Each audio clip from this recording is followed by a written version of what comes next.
तमाम यादों के साथ साल 2022 गुजर गया। नया साल 2023 नई उम्मीद और नई आशाओं के साथ हम सब का स्वागत कर रहा है। बिहार के परिप्रेक्ष्य में साल 2022 के पन्नों को पलट कर देखेंगे तो साल 2022 में बिहार ने कई उपलब्धियां हासिल की, जिसने सूबे का न सिर्फ मान बढ़ाया बल्कि राष्ट्र स्तर पर भी अलग पहचान दी। बीते साल में बिहार ने कई क्षेत्रों में बड़े बड़े मुकाम हासिल किए, नई ऊंचाइयों को छुआ, नई उपलब्धियां हासिल की। राजनीतिक उथल पुथल भी रहा। जब सियासी दोस्त दुश्मन बन गए तो राजनीतिक दुश्मन दोस्त बने। ऐसी ही कुछ खट्टी मीठी यादों को समेटे मैं रश्मि श्रीवास्तव लेकर आई हूं खास कार्यक्रम बिहार की बड़ी बातें।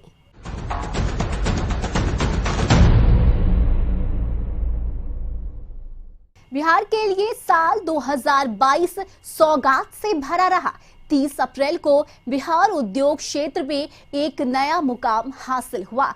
केंद्र और राज्य की इथेनॉल पॉलिसी 2021 के बाद देश के पहले greenfield grain based ethanol plant का शुभारंभ प्रदेश के लिए ऐतिहासिक रहा। पूर्णिया के परोरा में eastern India biofuels private limited द्वारा 105 करोड़ की लागत से स्थापित greenfield grain based ethanol plant का शुभारंभ सूबे के मुख्यमंत्री नीतीश कुमार ने किया। इस मौके पर तत्कालीन बिहार के उद्योग मंत्री सैयद शहनवाज हुसैन मुख्य अतिथि के रूप में उपस्थित रहे। इथेनॉल उद्योग की स्थापना की दिशा में बिहार को बड़ी कामयाबी हासिल हुई है। केंद्र और राज्य की इथेनॉल पॉलिसी 2021 के बाद देश के पहले greenfield grain based ethanol plant का शुभारंभ साल 2022 के अप्रैल में बिहार के पूर्णिया में हुआ। पूर्णिया के परोरा में eastern India biofuels private limited द्वारा 105 करोड़ की लागत से स्थापित greenfield grain based ethanol plant का शुभारंभ मुख्यमंत्री नीतीश कुमार और तत्कालीन उद्योग मंत्री शाहनवाज हुसैन ने संयुक्त रूप से किया। उद्योग का विस्तार हो रहा है और बिहार में, तो इसलिए बड़ी खुशी की बात है। इसलिए जब इथेनॉल का उत्पादन शुरू हो गया और उसकी स्थापित हो गई यहाँ पर कंपनी, तो हम लोग को बहुत प्रसन्नता। बाहर भेजना पड़ता है अगर उसको, तो उसको तो यहीं पर उसको हो जाएगा, उसको बिक्री हो जाएगी। अभी देख न रहे बिहार में इतना उत्पादन होता, सब बाहर चला जाता है। लेकिन हम लोग तो चाहते हैं कि और ज्यादा हो। हम लोग प्रयास कर रहे हैं कि जितना ज्यादा हो जाए इथेनॉल के उत्पादन के लिए और सब चीज स्वीकृति हो जाए तो कितना होगा, कितना रोजगार बढ़ेगा और 7 लाख लोगों का जो उत्पादन होता है उसका उनको फायदा होगा, सब तरह से होगा। तो देखिए अब शुरू हो गया है, ये बहुत खुशी की बात है। इस प्लांट की एक दिन में 65,000 लीटर इथेनॉल का उत्पादन करने की क्षमता है। यह प्लांट पूर्णिया समेत सीमांचल के लिए बड़ा तोहफा है। कोशी और सीमांचल का क्षेत्र बिहार के मक्का उत्पादन का गढ़ है और मक्का या चावल आधारित इथेनॉल प्लांट के लगने से क्षेत्र के किसानों को बड़ा लाभ मिल रहा है। साल 2022 में सौगातों की लंबी फेहरिस्त रही। उत्तर और दक्षिण बिहार को जोड़ने वाला पटना का ऐतिहासिक महात्मा गांधी सेतु अब नए लुक में जनता के लिए खुल गया है। मुख्यमंत्री नीतीश कुमार और केंद्रीय सड़क परिवहन मंत्री नितिन गडकरी ने महात्मा गांधी सेतु की पूर्वी लेन का लोकार्पण किया। इसके साथ ही महात्मा गांधी सेतु के दोनों लेन पर आवागमन शुरू हो गया है। एक दौर में एशिया के सबसे लंबे पुल का तगमा अपने नाम रखने वाले में महात्मा गांधी सेतु का ऊपरी हिस्सा तोड़कर स्टील का सुपर स्ट्रक्चर लगाया गया है। साल 1982 से ही पटना को हाजीपुर और मुजफ्फरपुर से जोड़ने का काम कर रहा महात्मा गांधी सेतु का क्लेवर अब बदल गया है। इस सेतु को स्मार्ट लुक देने पर 2100 करोड़ रुपए खर्च हुए हैं। 35 साल तक देश का सबसे लंबा पुल होने का गौरव पाने वाला महात्मा गांधी सेतु ने एक बार फिर इतिहास रचा है। अब यह देश का दूसरा सबसे लंबा स्टील ब्रिज बन गया। केंद्रीय मंत्री नितिन गडकरी और मुख्यमंत्री नीतीश ने सेतु के पूर्वी लेन का उद्घाटन कर बिहार वासियों को एक बड़ी सौगात दी। कुल मिलाकर 13,585 करोड़ की लागत से 15 राष्ट्रीय राजमार्ग परियोजना का लोकार्पण शिलान्यास किया जा रहा है। ये बहुत ही बधाई की बात है। और एक बात हम कह देना चाहते हैं कि जब से काम करने का मौका बिहार के लोगों ने हम लोगों को दिया है, नवंबर 2005 से, और तब से जो भी काम किया है, क्या हाल था उसके पहले, सड़कों की कहाँ क्या स्थिति थी, और उसके बाद हम लोगों ने तो एक एक चीज पर काम करना शुरू किया। यहाँ पर तो आज आपके अब केंद्र में मंत्री बने हुए, इससे ज्यादातर सब लोग हमारे साथी यही थे, यही राज्य सरकार में ही मंत्री रहते थे, और एक एक जगह पर जो काम हुआ ये सब लोगों को मालूम कि ये ब्रिज पर 67,000 टन इतना लोहा यूज किया गया है, और हिंदुस्तान का सबसे बड़ा ब्रिज जो लोहे का ब्रिज है, आज वो पहले हिंदुस्तान के इतिहास में आज यहाँ बनकर तैयार हुआ है। मैं आदरणीय नीतीश कुमार जी को, हमारे सभी मंत्रीगण को, विधायकों को और खास तौर पर बिहार की जनता को इस उपलक्ष्य में बहुत बहुत शुभकामनाएं और शुभेच्छाएं देता हूं। और ये आइकॉनिक ब्रिज केवल बिहार के ही नहीं तो देश के इतिहास में महत्वपूर्ण होगा, ये आपको विश्वास दिलाता हूं। गांधी सेतु का सुपर स्ट्रक्चर बदलने का काम साल 2017 में शुरू हुआ था। 2014 में इसे लेकर राज्य और केंद्र की सरकारों में सहमति बनी थी।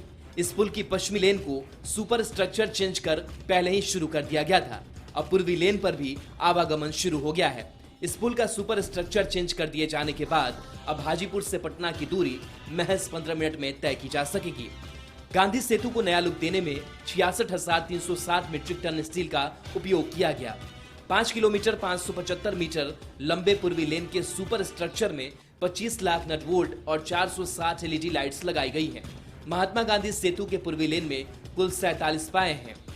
सड़क सुरक्षा के लिहाज से इस पुल पर पैदल यात्रियों और साइकिल के लिए अलग लेन बनाया गया है। पैदल यात्रियों और साइकिल के लिए 2 मीटर का फुटपाथ भी बनाया गया है।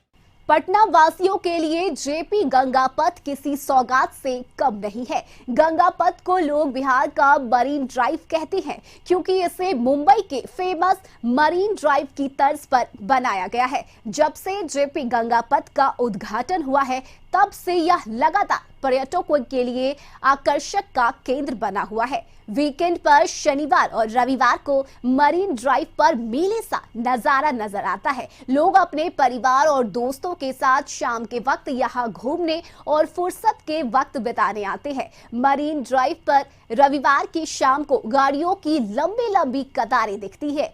पर्यटकों को बिहार का मरीन ड्राइव खूब भारा है, जिसे देखते हुए इसे मुंबई के मरीन ड्राइव जैसा विकसित करने पर विचार किया जा रहा है। पटना की बहुत खासियत है, एक खास जगह। हम लोग तो गरीब राज्य हैं, लेकिन गरीबी के बावजूद काम करने में कोई कमी नहीं रखते। हम लोग पूरे तौर पर चाहते हैं कि हमारा राज्य विकसित हो और देश के विकास में भी पूरा का पूरा सहयोग हो, तो इसके लिए एक एक काम हो रहा। हाँ, सच में यह सौगात बिहार के लिए साल 2022 की सबसे बड़ी सौगात में से एक रही, जब 24 जून 2022 को मुख्यमंत्री नीतीश कुमार ने बिहार वासियों को मरीन ड्राइव के रूप में एक बड़ा तोहफा दिया। मुझे देखिए बहुत ज्यादा खुशी, कम से कम आज हो गया ना भाई। हम लोग तो 8-9 साल पहले से सोच करके, तो आज एक हिस्सा बन गया, और 1 साल 1.5 साल के अंदर इसका जो बाकी वाला हिस्सा हो जाएगा, मतलब पूरा का पूरा जेपी गंगा पथ जो है पूरा एक फेज बनकर के तैयार हो जाएगा। उसके बाद दूसरे फेज को हम लोग शुरू करेंगे। लोगों को आने जाने में इतनी सुविधा होगी और जो भी गुजरेंगे। और दूसरी बात है कि जो गंगा नदी है, किसी तरह की कोई दिक्कत नहीं, एक एक बात का ख्याल रखा गया कि कहीं ऐसा नहीं हो कि नदी है नीचे और वहां पर कोई दिक्कत हो। तो इन सब चीजों का एक एक चीज का आकलन करके, अध्ययन करके ध्यान रखा गया। 3,831 करोड़ रुपए की लागत से इस मरीन ड्राइव का निर्माण करवाया गया। फर्स्ट फेज के तहत दीघा से पीएमसीएच तक इस पाथवे का निर्माण कार्य पूरा हुआ है। इसके अलावा जयप्रकाश गंगा पथ को अटल पथ से भी जोड़ दिया गया। इसके अलावा अटल पथ जो आर ब्लॉक से दीघा घाट तक जाती है, उसे भी इस पथ से जोड़ा गया है। साथ ही विधानसभा इलाके को भी इस रोड से कनेक्ट किया गया है। इस पथ के बन जाने से पाटलिपुत्र कॉलोनी और बोरिंग रोड के लोगों को पीएमसीएच जाने में किसी तरह की परेशानी नहीं होगी। पहले अशोक राजपथ होते हुए जाने में 1.5 से 2 घंटे लग जाते थे, अब वे गंगा पथ महज 20 मिनट में पहुंच जाएंगे। जेपी गंगा पथ के बन जाने से पटना के साथ साथ उत्तर बिहार के लोगों को भी बहुत फायदा हो रहा है।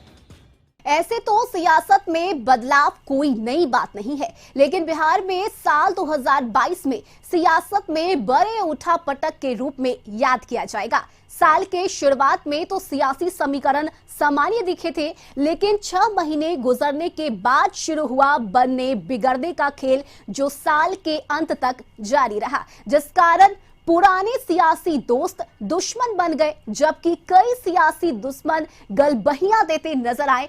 पेश है रिपोर्ट।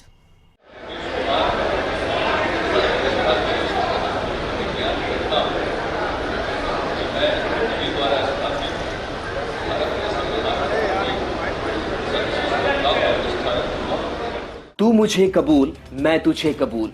बिहार की राजनीति में शुरू हुआ यह नया सियासी अध्याय था, जो साल 2022 के सावन माह में शुरू हुआ। यह बिहार की राजनीति का बिल्कुल नया चैप्टर था, जो पूरे सुर्खियों में रहा। जब सियासी दोस्त अब दुश्मन बन गए, तो राजनीतिक दुश्मन अब दोस्त बने हैं। साल 2022 न केवल सियासी समीकरणों के उलटफेर के लिए याद किया जाएगा, बल्कि इस एक साल में राजनीतिक दोस्त बनने और दोस्ती टूटने की कवायद के रूप में भी याद किया जाएगा। दरअसल हुआ यह कि प्रदेश में जेडीयू और बीजेपी की सरकार अपने गठबंधन धर्म के हिसाब से चल ही रही थी कि 9 अगस्त को नीतीश कुमार अचानक राजभवन पहुंचकर मुख्यमंत्री पद से इस्तीफा देकर बाहर होकर बहुत बड़े उलटफेर के संकेत दे दिए। इसमें एक दिन के बाद ही, यानी 10 अगस्त को नीतीश कुमार ने महागठबंधन में शामिल दलों की मदद से राज्य में 8वीं बार मुख्यमंत्री पद की शपथ ली और आरजेडी के नेता तेजस्वी यादव राज्य में फिर से उप मुख्यमंत्री बनाए गए।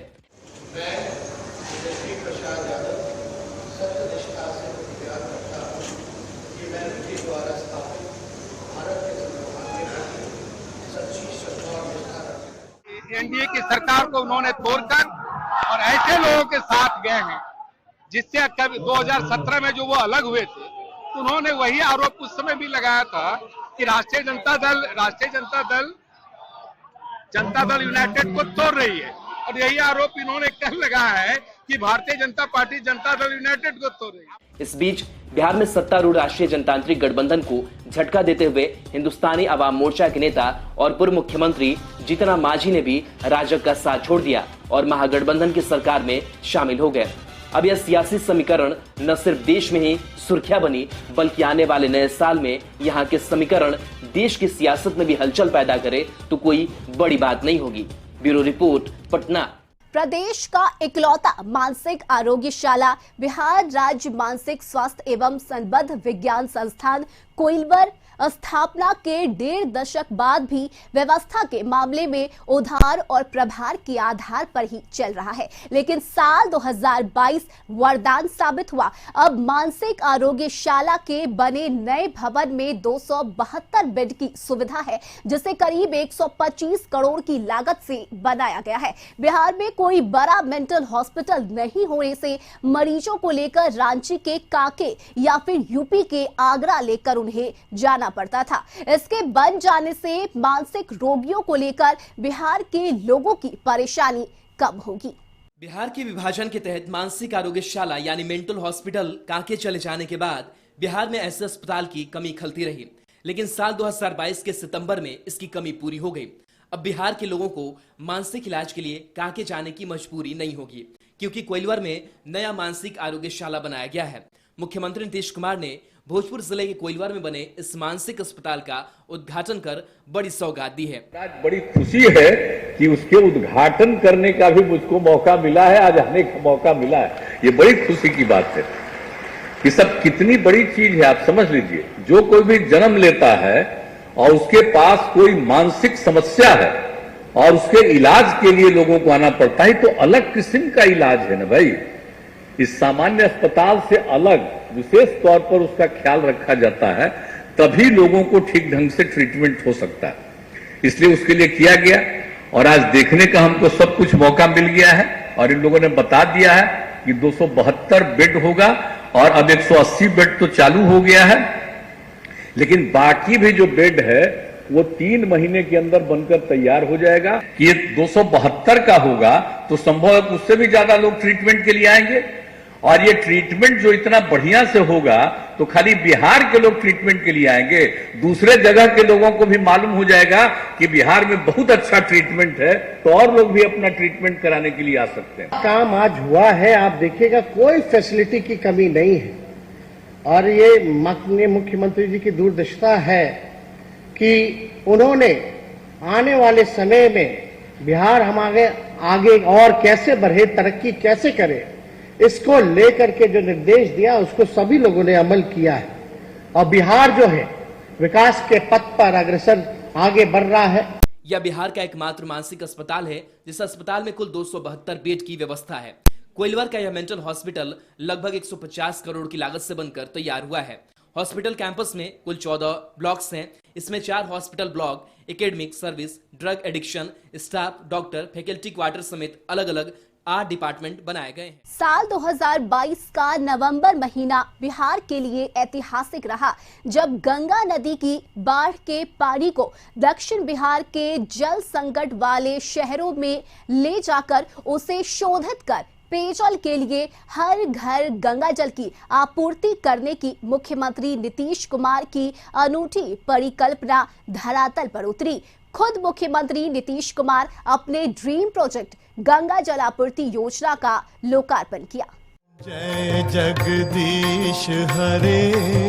गंगा जल आपूर्ति योजना बिहार के लिए साल 2022 का सबसे बड़ा तोहफा रहा। यह सिर्फ एक योजना ही नहीं, मुख्यमंत्री नीतीश कुमार की एक दूरदर्शी सोच की धरातल पर उतारने की सफल कहानी है। गंगा जल आपूर्ति योजना बिहार सरकार का भगीरथी प्रयास है। इस योजना से दक्षिण बिहार के गया, बोधगया और राजगीर में पतित पावनी गंगा के जल को पेयजल के रूप में घर घर तक पहुंचाया जा रहा है। इस योजना को साकार होते देख मुख्यमंत्री नीतीश कुमार ने कहा है कि यह मेरे जीवन का बेहद संतुष्टि भरा पल है, क्योंकि रिकॉर्ड समय में यह प्रोजेक्ट पूरा हुआ है। ये अपनी तरह की पहली परियोजना है जब हर घर गंगा जल के अपने सपने को साकार होते देख रहा हूं। ऐतिहासिक और मोक्ष की धरती, एक इतिहास आपने भी रच दिया इस धरती के लिए। सर, यह तो होना ही चाहिए था। अभी के दिनों में पानी के पीने में थोड़ा संकट आता है, गया वगैरह में सबको मालूम है, और उसके लिए हम लोग भेजते थे। तो उसी समय मेरे मन में आया कि सबसे अच्छा होगा, अगर बेस्ट होगा कि हम लोगों को गंगा जल पहुंचा दें। तो इसीलिए लोगों ने तय किया और उसके लिए पूरा काम किया गया है। और बराबर देख ही रहे हैं, आप लोगों को पता ही होगा कि कितना बार आ करके एक अब कौन कौन साइट नहीं जा करके यहाँ पर क्या करना है, कितना दिन में करना है, अब हो गया है। आज मुझको खुशी, हम जानते हैं, हम जब तक कहा कि जब तक गया बोध गया वाला नहीं हो जाएगा तो हम शुरू ही नहीं करेंगे। तो जब गया बोध, हाँ राजगीर वाला तैयार हो गया, तो हमने कहा ना गया बोध गया का तैयार हो जाएगा तभी शुरू करेंगे। तब गया बोध गया का तैयार हो गया, तो कल राजगीर और आज गया बोध गया के लिए आकर के सब कर रहे हैं। तो बहुत अच्छा, सब लोगों को हर घर उपलब्ध होगा और बहुत अच्छा है, इतना बढ़िया है। और सभी सारे पर्यटकों को भी हर जगह, होटल से लेकर के एक जगहों पर, हर जगह स्कूल से लेकर के हर इंस्टीट्यूशन तक में दिया जाएगा। तो जहाँ कहीं भी जिसकी उपलब्धता, हाँ बहुत अच्छा, इससे अच्छा पानी पीने के लिए कुछ होगा। हर घर गंगा जल आपूर्ति के तहत गंगा नदी के बाढ़ के पानी को दक्षिण बिहार के जल संकट वाले शहरों में ले जाकर उसे शोधित कर पेयजल की समस्या को दूर किया जा रहा है। Bureau report, Patna. साल 2022 के आखिरी में सबसे अधिक चर्चा में रही राष्ट्रीय जनता दल के अध्यक्ष लालू प्रसाद यादव की बेटी रोहिणी आचार्य। इस चर्चा की वजह उनका अपने पिता लालू प्रसाद यादव को किडनी डोनेट करना है। दरअसल लालू प्रसाद यादव को काफी समय से किडनी की समस्या थी, जिसकी वजह से अब उनकी दोनों किडनियों ने काम करना बंद कर दिया था, जिसके बाद डॉक्टर्स उन्हें किडनी ट्रांसप्लांट कराने की सलाह दी। तभी उनकी बेटी रोहिणी आचार्य ने अपनी एक किडनी डोनेट किया, जिस पर वे कहती हैं कि अपने माता पिता की मदद कर पाना उनका सौभाग्य है। जिस पिता ने इस दुनिया में मुझे आवाज दी, जो मेरे सब कुछ है, उनके लिए अगर मैं अपने जीवन का छोटा सा भी योगदान दे पाती हूँ तो मेरा परम सौभाग्य होगा। धरती पर भगवान माँ पिता होते हैं, इनकी पूजा सेवा हर बच्चों का फर्ज है। साल 2020 का यह सबसे इमोशनल ट्वीट रहा, जिसकी सराहना हर किसी ने की। दरअसल आरजेडी सुप्रीमो लालू प्रसाद यादव पिछले लंबे समय से किडनी की समस्या से जूझ रहे थे, जिसके बाद डॉक्टर्स उन्हें किडनी ट्रांसप्लांट कराने की सलाह दी। सिंगापुर में उनके किडनी का ट्रांसप्लांट हुआ। लालू प्रसाद यादव को उनकी बेटी रोहिणी ने किडनी डोनेट की। किडनी ट्रांसप्लांट के मौके पर सिंगापुर में पत्नी राबड़ी देवी समेत पूरा परिवार भी मौजूद रहा। वो देना चाहते थे, लेकिन जो और भी बहनें हों, लेकिन रोहिणी दी क्योंकि वही रहती है और वो ज़्यादा इच्छुक थी डोनेट करने के लिए, और उनका बेस्ट मैच निकला, तो जो बेस्ट मैच होता उसी का। इससे पहले आरजेडी अध्यक्ष लालू यादव के सिंगापुर में हुए सफल ऑपरेशन और उनके दीर्घायु उम्र को लेकर पूरे बिहार में हवन पूजन का दौर चलता रहा। आरजेडी कार्यकर्ताओं ने हवन पूजन और महामृत्युंजय का जाप कर उनके दीर्घायु होने की मंगल कामना की। कार्यकर्ताओं ने आरजेडी अध्यक्ष को गरीबों का मसीहा और जन जन का नेता बनाते हुए उनके लिए मंगल कामना की। रोहिणी के किडनी डोनेट करने के फैसले पर हजारों की तादाद में लोगों ने उन्हें शुभकामनाएं दी और बेटी हो तो ऐसी यह कहकर गर्व जताया है। Bureau report, Patna. और इसी के साथ कशिश के इस खास कार्यक्रम में अभी के लिए बस इतना ही। खबरों से जुड़े रहने के लिए आप बने रहिए कशिश न्यूज के साथ।